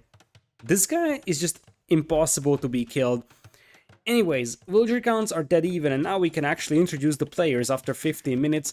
Ethiopians flank for DauT in orange, so DauT was pocket in the previous game, they move him back to flank where he was in the first one, and he also switches players, so in the first game, DauT was playing on Viper's side, so DauT was Viper's flank. This time he's going to be the flank of TaToH in purple, Spanish. Viper's gonna be yellow pocket in Persians, and Nili's gonna be his flank in Koreans in red. Triple border coming in here for Valas as well on the right side. Speaking of Valas, his Malay flank in gray. We will have a nice and easy 4TC boom from our Tia pocket Slam, and our Tatar's pocket in green as well from Bo3, so that's gonna be a Kashyyyk play. And lastly, Japanese flank for bars in teal for a general purpose archer civ.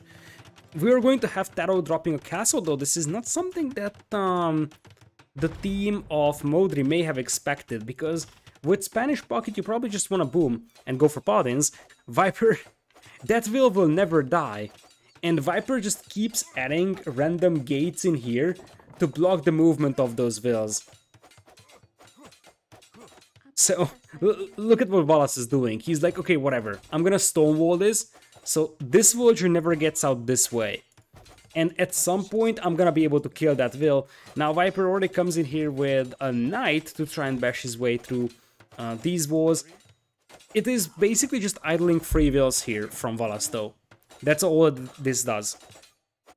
So what I was thinking about pointing out is that it's somewhat uncommon that you see your pocket go for like a fast castle drop conquistador style play, because if you do this, your economy isn't going to be great, and when you're pocket, you just want to boom here.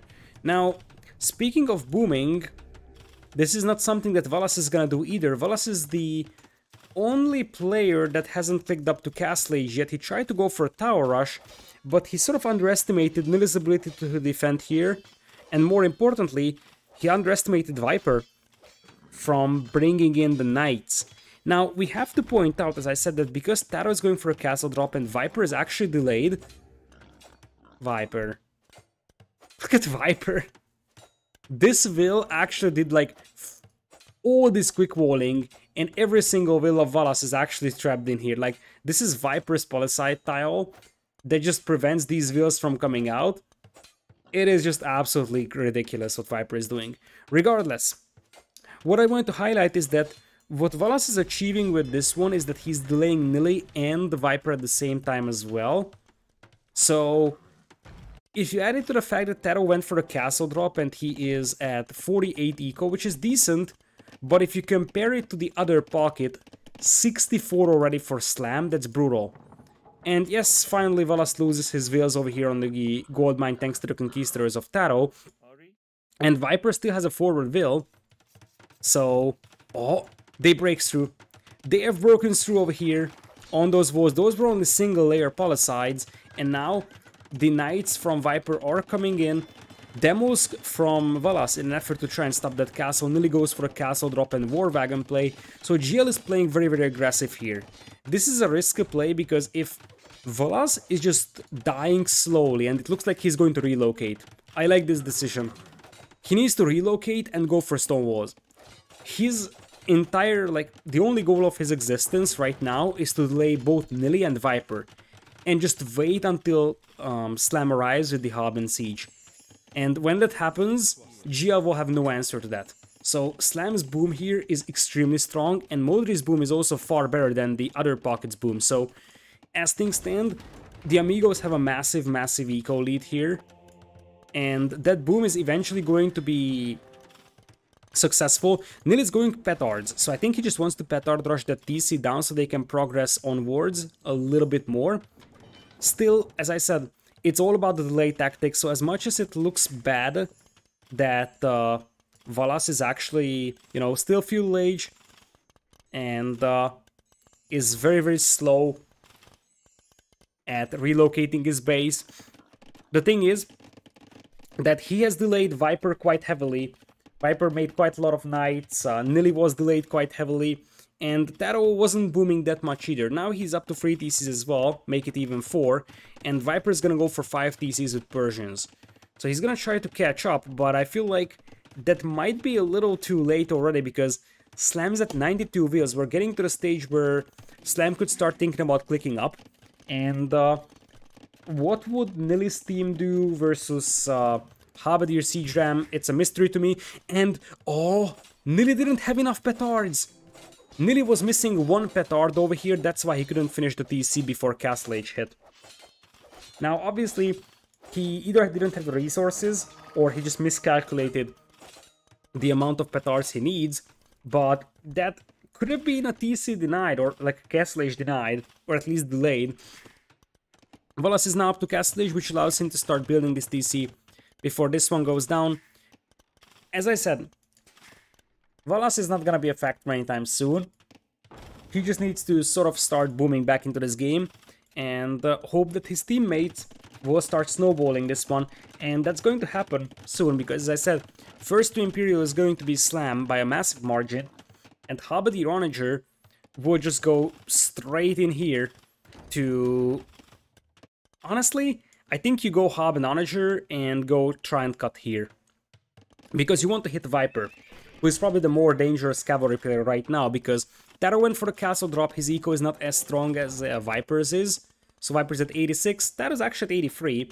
That's not that bad, but still, Viper is the Persian player that didn't go for a castle drop, so in theory, he's the one that is supposed to have the better eco, which means that he's the player that you want to hit. The other side, we're gonna have Kashyyyk coming in from Bo3. Kashyyyk take quite a lot of time to mess because you need castles for that, but once you have them, they're an insanely cheap raiding unit, very, very good meat shield unit as well. So, with an Onager cut and like 20-25 Kashyyyk running into the base of TaToH or the Viper, that could be very devastating. And you see that this TC is still standing, so the main problem for GL is that their push has stalled out. They caught up in terms of Will count, so their boom is back on track. But boom starts to become secondary now, because as I said, Viper is just now clicking into Imperial, so will TaToH. But neither of these players will have an answer to Slavic Halberdier and Siege Ram push. Or at least not short term, because Viper will most likely be playing cavalry here, so will TaToH. Although TaToH is actually going for quite a decent amount of conquistadors, still I would assume that Paladin is the ultimate goal. They're setting up trade already, and with Spanish on their side, the efficiency of the trade will definitely be favoring them in the long run. That's something to consider. But as things stand, for Bo3's team, what they have to play for, especially now that they lost the right side of the map, they won't have a very, very efficient trade. What Bo3's team has to play for is snowballing the game here in early Imperial with Halberdiers and Rams, and that's exactly what's going to be the plan here for a Slam. He's pulling the Rams already, and I guess the idea is just to steamroll this part. Remember that Viper doesn't have a lot of knights here, Nili can only make war wagons on his castles, so stopping that Hob and Siege push seems to be next to impossible. I like how GL is actually adding markets in this corner. They would trade from this corner to this corner, which is basically the longest distance that you can cover on the map. If they can keep that, that's great, but I have serious doubt that they can actually keep that alive. Left side, we're gonna have traps coming in here for Bo3. Husbandry for TaToH, and it looks like TaToH is gonna stay on Conquistadors because he's taking into Archer upgrades and not Paladins. Conquistadors could work, but honestly Kashyyyk will just ignore them, run past them and run into the eco. And also, Conquistadors won't be able to stop the Siege Rams. They will be good against Halberdiers until the Halberdiers close distance, but it looks like they will even ignore the castle here from Nili and will just try to bash their way through here. Siege Ram is in, as Kashyyyk will be coming in now in increasing quantities for Bo3. He's only on 2 castles still, shelling the other castle here from TaToH. As Nili for now, he's gonna go for fortified wall and just tries to add some more layers over there. It very much seems like Slam is trying to slow down these walls from being rebuilt with a couple of monks. Nili is trying his best, but I don't think that he can actually keep these up for long against Slavic Siege Rams, and indeed, this is a valiant effort, but I think that the walls are going down faster than Nili can rebuild them. He's doing his best, but eventually, more and more villagers are sort of stuck on the outside and they will just get killed by the Halberdiers. TaToH is bringing in the Conquistadors to slow this one down, but you see that Nili has to commit everything is cut here in terms of stone. For these walls, he's at 85 vills only. The second lowest in the game, obviously lowest is Valas, who's actually rebooming on 4 TCs now. So Valas could potentially take over in terms of vill count. Mangonel defense for Nili in an effort to try and take down those Rams, but they are slowly grinding them down the walls. This is exactly why you see an Onager opening in most cases from the pocket with Halberdiers and not a Ram push, because while Rams are better at destroying walls, the opponent can just stall that push out for so long. The Onager cutting is going to give you a lot more flexibility. Redemption coming in for Slam, so he wants to convert those Mangonels. And it very much seems like the Kashyyyk will also join the fun on the right side, so everybody going in on the right. Left side remains peaceful for the time being. We haven't talked about GL.DauT for quite a while. GL.DauT is up to Imperial, but what is GL.DauT doing? He's at 11 army, he's going Arbalest. Other side, it looks like we're going to have some sort of hub siege approach here as well. From bars potentially, because I see multiple barracks being established. Nili's walls here are extremely good, I have to say. Very, very nice defense. Now this castle's gonna go down. And eventually, especially now that there's only one Vil building this one, it's very likely that finally there will be an opening on those walls. And when that happens, that's gonna be a lot of Kashyyyk running in. Yasama coming in, and it's going to be Halberdiers and towers from bars. So he will just go Halberdiers and spam Yasama towers in most positions. Faith on the way for Viper. For War Elephants. Viper is going War Elephants, boys. That kind of explains Faith, although these guys are far from being fully upgraded. And while they look cool, Halberdiers will eat them for breakfast. And yeah, that's pretty much that. Nili is losing a huge amount of Vils here to the Kashyyyk, and as I said, Conquistadors are nice, but they have to just hit and run, and Kashyyyk will ignore them. And because Kashyyyk are so cheap, you can just say, okay, whatever, I'm gonna lose 20-25 Kashyyyk, but I will still run into your eco and kill 20 Vils and just grind down your Vil numbers like that. Considering that we are seeing War Elephants and Conquistadors, it's very possible that the Tatar player Bo3 will switch into Cav Archers, hence he's going for fletching for himself. Nili is down to 72 Vils, he's getting annihilated here by the Kashyyyk, so all of his teammates will have to focus on helping him out in this case. Left side, it looks like GL.DauT is gonna go for the Onager cut with the Arbalest, but he doesn't really have a lot of siege support. For this one, he almost onagered his own trebuchet over here, so he's gotta be really careful with that. And I feel like the Kashyyyk can just jump on the treb and delay this one for a while. But the bigger thing is the right side. Remember, the trade is flowing to this corner, so they are pretty much exposed to units killing the trade cards over there. And this is the decider game, so Gamerlegion could potentially lose the set if they fall to that push on the right side. And now, here comes the push on the left. There is not a single Halberdier out on the field from Gamerlegion, so they don't have a designated Halberdier player, and that means the Kashyyyk can just roam free and do whatever they want. That's a nice choke point here for GL.DauT, but as I said, at this point the main fight is happening on the right side, and keep in mind that while Valas had to relocate his base initially, now he's back on track. Look at that, he's stacking into Halberdier as well. And on the other side, Nili now takes so much damage that he's pretty much going to be unable to contribute anything military-wise. So I guess his best chance is to go for a sling here.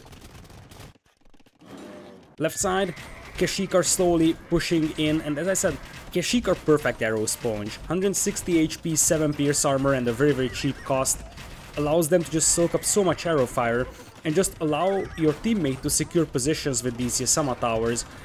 And when you have those up, they will just pick off those arbs relatively easily, and the Kashyyyk can dive in to snipe the trebs. Same towers will be seen on the right side as well, as Gamerlegion ends up deleting these markets, understanding that they can no longer hold that corner.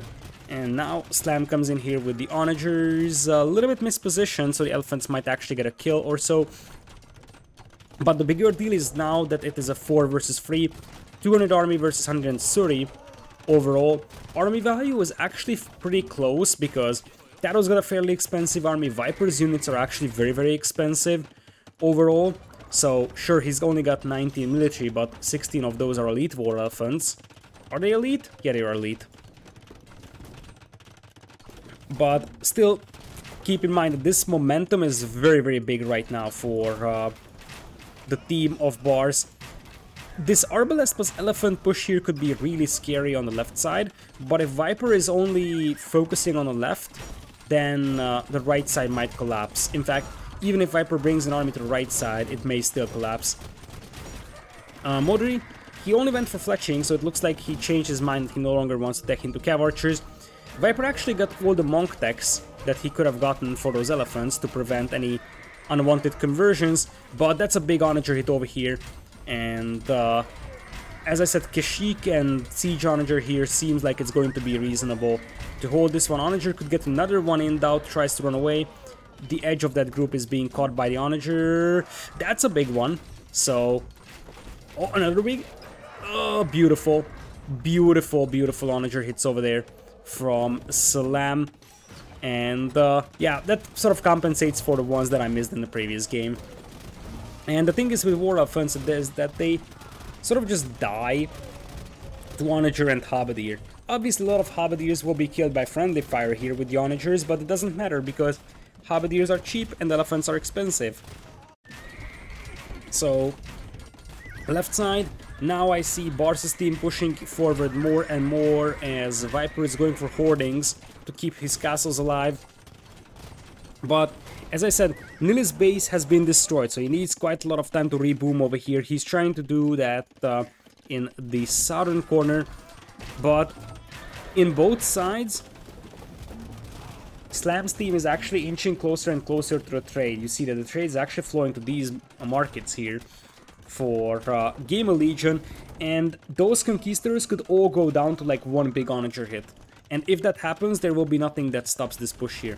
The Kongs actually are a pretty decent unit right now to deal with the remaining Halberdiers, as it looks like we'll have a lead Bell Elephant coming in here for Valas. So he will also go for his own elephants, and now all the Kashyyyk will be diverted to the left side. GL in general has a very slow-moving army, so Herbalists and War Elephants mostly, because TaToH's Conquistadors are stationary holding this position to prevent a further push, but the left side they now cut in with the Onagers and the Kashyyyk now can flood in. For now they can't move in further because there's a quick wall here from DauT, but the Onager could cut through and once again they could run in. And while GL is distracted, as I said, just one bad move from TaToH and all of those Conquistadors go down the drain here. In fact, now the Halberdiers close the distance, and they can actually take some nice pokes on them. Nili is trying his best to repair Viper's castle, as that is just so crucial in the defense over here. And keep in mind that all these gold mines are also being lost here for Gamerlegion, as the Onagers just need one big hit here, and I feel like we're actually getting very close to that one big hit. If TaToH looks away for a moment, he could lose his entire army. He just got the edge of that blob being caught. Left side, now the Kashyyyk are in, and they will start rampaging the eco of Gamerlegion. As I said, their army is slow-moving, so catching those will be extremely painful, unless you send the Kongs in, but the Kongs are needed on the right side to stop this push. And Viper, I already see his name crossed out here. He is going to resign alongside his teammates, and Gamerlegion loses to the Amigos in this one. So it looks like if we bring the Black Forest guys to their own map, Black Forest, they are capable of beating Gamerlegion. A close set, I would say. All three of these games were actually fairly competitive.